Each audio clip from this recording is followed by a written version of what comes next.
Top quality और consistent performance के लिए सिर्फ सिल्वर पंप। टॉप क्वालिटी और कंसिस्टेंट परफॉर्मेंस के लिए सिर्फ सिल्वर पंप, नाम याद रखना।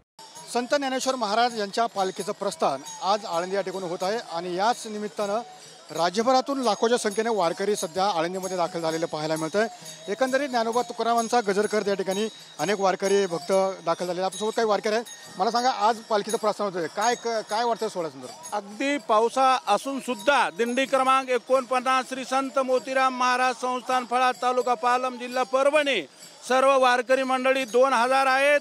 या 2000 वारकऱ्यांना शासनातर्फे रेनकोट प्राप्त झालेले आहेत आणि वारकरी एवढं पाऊस असून सुद्धा श्री संत ज्ञानेश्वर महाराज यांच्या पालखी सोहळ्यामध्ये सहभागी होऊन तल्लीन होऊन एकंदरीत सर्व वारकऱ्यातर्फे जे काही पाऊस पडत असला तरी वारकरी कुठलीही तमन्ना न बाळगता या दिंडीमध्ये सहभागी झालेले आहेत।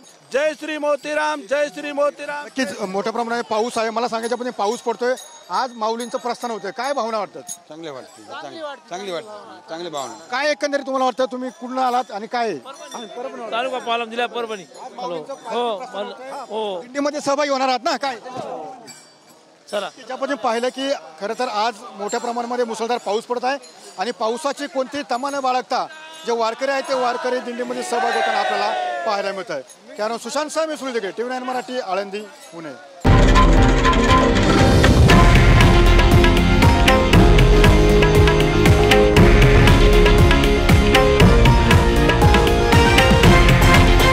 हे आहे देशातील नंबर 1 न्यूज नेटवर्क आणि आपण पाहत आहात TV9 मराठी, एकमेव।